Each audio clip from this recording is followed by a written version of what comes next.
কোটা আন্দোলনে সহিংসতা যখন তুঙ্গে, ঠিক তখনই দেশ ছাড়তে দেখা গেছে প্রায় 2 ডজন এমপি মন্ত্রীকে।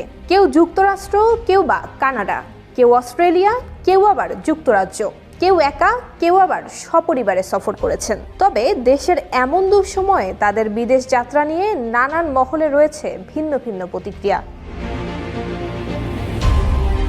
জানা যায়, কোটা আন্দোলন ঘিরে দেশ যখন উত্তাল, ঠিক তখনই গত 15 জুলাই মধ্যরাতে দেশ ছাড়েন সাবেক অর্থমন্ত্রী আ.হ.ম মুস্তফা কামাল। পরিবারের 5 সদস্যকে নিয়ে তিনি রাত 1:40 এমিরেটস এয়ারলাইন্সের একটি ফ্লাইটে লন্ডনের উদ্দেশ্যে ঢাকা ত্যাগ করেন। একদিন পর 16 জুলাই লন্ডন যান ঢাকা 16 আসনের এমপি ইলিয়াস মোল্লা। পরবর্তীতে তিনি দেশে ফিরে আসেন 26 জুলাই।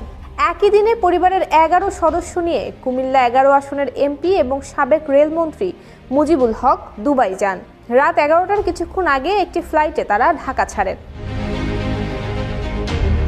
ইমিগ্রেশন সূত্রে জানা যায়, প্রাথমিক ও গণশিক্ষা মন্ত্রণালয়ের প্রতিমন্ত্রী অধ্যাপক রুমানা আলী 16 জুলাই যান মালয়েশিয়াতে। তার সঙ্গে ছিলেন তার পরিবারের 4 সদস্য।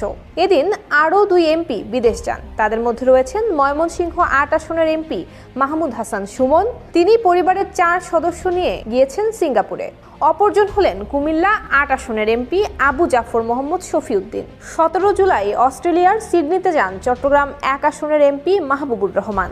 এ সময় ঢাকা 5 আসনের আওয়ামী লীগের এমপি মশিউর রহমান মোল্লা সজল ভারত সফরে ছিলেন। সূত্র বলছে, পরিবেশ, বন এবং জলবায়ু পরিবর্তন মন্ত্রী সাবের হোসেন চৌধুরীও আমেরিকা থেকে দেশে ফিরে আসেন 17 জুলাই। রাত 11:22 সাবেক পররাষ্ট্রমন্ত্রী এ.কে আব্দুল মোমেন এমপি ছিলেন আমেরিকায়। তিনি ফিরে আসেন 28 জুলাই।